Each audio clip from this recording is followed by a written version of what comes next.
I've often said Alexander Valley is one of my favorite areas to come to. It's peaceful. It just has a vibe that's just so very cool. And I'm here at Robert Young Winery, and I'm with Robert Young. And I'm also here with Matt Michael, and some of our listeners may remember Matt from 500,000 years ago. 6 years now. 6 years. It's going way too quick. So thank you both for being here today. I appreciate it. Thank you. Thank you. We're at this extraordinary property. It has an extraordinary history. And I'm going to say the first thing about that history that just knocks me out is how far back it goes. What was it like back then? I'm going to put this to you, Rob. What do you think? Back then, so when my great-great-grandparents settled here, it was mostly wheat, cattle, and sheep. And then eventually transitioned over to prunes. Of course you would. Why not? Prunes. Yeah. Plums. So we were a big plum ranch. And instead of seeing vineyards out on the valley floor, just kind of rolling mountains of white trees. Just looked like snow out there, my dad said. And I should add that you're fifth generation, correct? That's right. I don't know, does that put a lot on your shoulders? Definitely, yeah. Yeah. I would assume so. We have some some photos from around that time, and it was, horse and carriage, and I can't imagine coming. We came from upper state New York, so making that trek all the way to California was, I don't even know, it must have took months. Back to you, Matt. For our listeners again, your family winery is over in Windsor, right? Correct, yeah. And the name of the winery is? Baldessari Wines. That's why I'd rather you say it, because people get confused when they hear Matt Michael. And that was, again, in 2019, so it's been a while. And you are the winemaker here. I am, yeah. Okay. Being the winemaker here, and being that you're also working with your family wine, still to this day, there's a lot of demands on being a winemaker. How do you handle something like that in terms of getting around and doing what you need to do and doing it with a degree of quality of need? Not a lot of free time, not a lot of personal time. No, it's you have to be efficient with your time, and you have to have good help around you. So both places I make wine, we have great resources there that sort of help you get it to the finish line. So there's a lot of energy and effort that goes into all the decision making, and part of that is just being efficient with your time as well. So that's the key, really, is just being efficient, because you can get in the weeds and you can draw stuff out for a long time, but that's the key, is being efficient. Between the two of you, because you're in such diverse parts of the business, I mean, do your paths cross commonly, or? Yeah, I would say daily, right? Yeah, daily for sure. We work a lot together. Our whole company does. Everyone comes together because we're so small, and we want to be involved in every area so we know what's going on and do the right thing. How small is small? How many cases are you making? About 6,000 cases. About your lineage, your family, who is still part of the business? So my grandfather, Robert Young, who I carry the name, he had 4 kids. So those 4 all live on the property. They all work here today, and they're kind of our board of directors to make all those decisions. But my dad founded the winery, Fred. He does today all the property management, the operations, because there's 12 houses on the property, 448 acres, so there's a lot to do. Right. My uncle Jim, he runs the vineyard. He's the CEO. And then my 2 aunts are more retired, but they used to oversee the events. But they had 10 kids, so I'm one of 10 for the 5th generation. I'm the only one involved right now day to day, but there are some that are integrated through our like internet or IT or advising. And then we have Matt, part of the family as well, married into the family. Oh, I didn't know that. Yeah. Oh. Yep. Smart man. We have our vineyard manager, Dan, who is my grandmother's great-grandnephew, if I'm not mistaken. There's a connection there. Mm-hmm. But people have, came and go over the years, because we are a small business. But everyone wants to be a part of it kind of one way or another and pass it down to their, future kids. So for you, being that Matt is the winemaker now, do you have aspirations to get into winemaking specifically? Not at all. Oh, not at all? No. Why is that, Rob? I've kind of been involved in all different areas, from helping the winemaker when I was younger, working out in the vineyard, and then into sales when I was old enough to start drinking wine.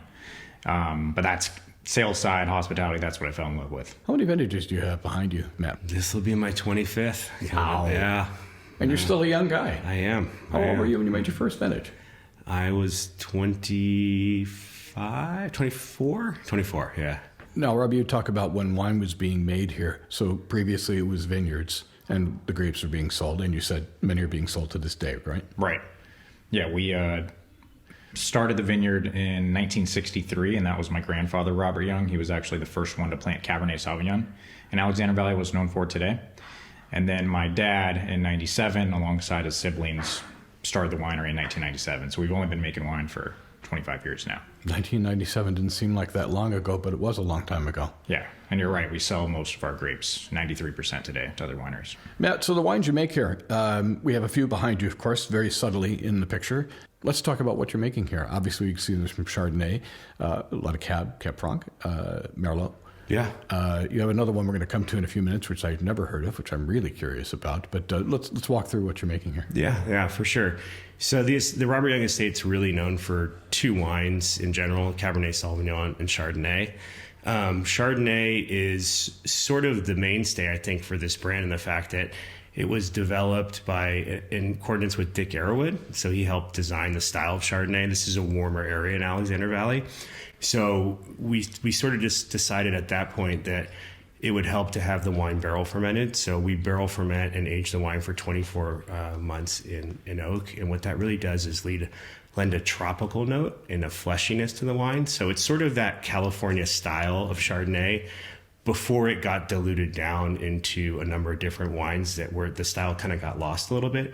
It's very beautiful. It has a lot of freshness to it, a lot of tropical fruit. So think like dried mango, pineapple, but then fresh apple and maybe some grilled pears. So really, really nice aromatic and flavor profiles.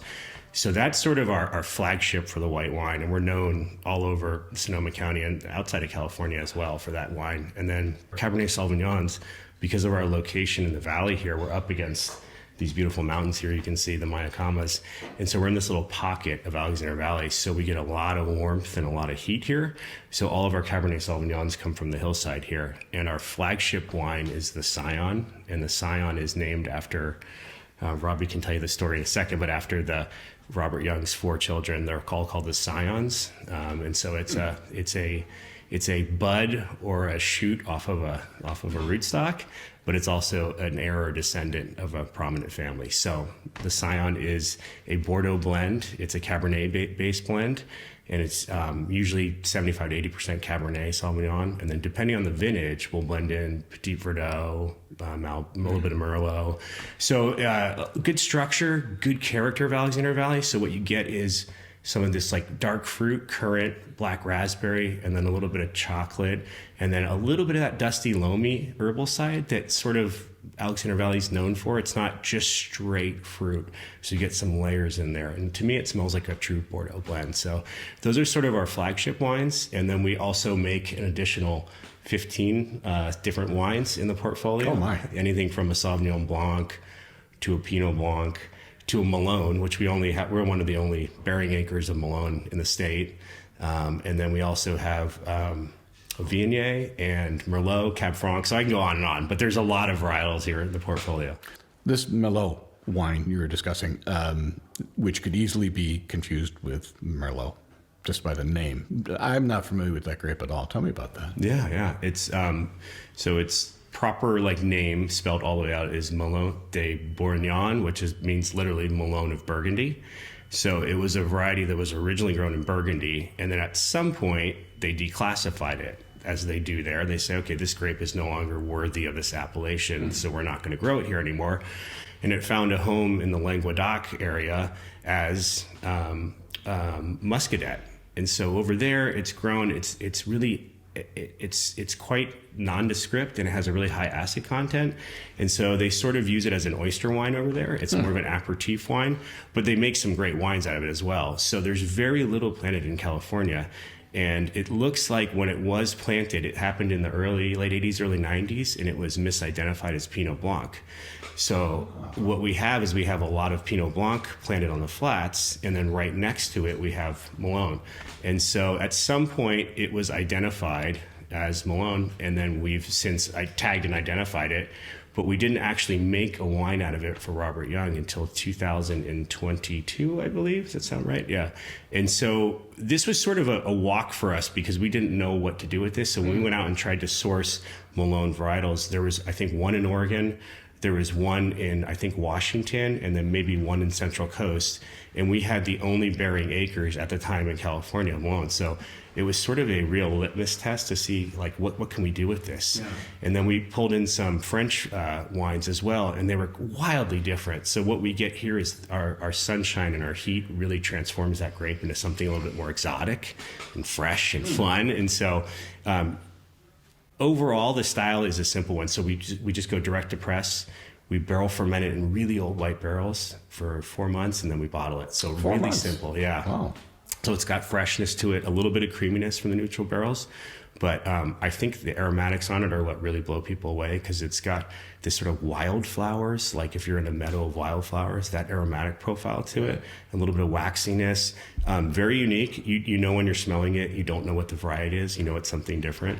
And so it's got freshness and a little bit of creaminess to it. So people really enjoy it. For listeners who'd like to come visit here at Robert Young, Rob, would they need to make an appointment? Can they come up here, up to the hill? How does that work? Yeah, we require appointment at Robert Young, but we'll gladly accept, those that just walk in without an appointment.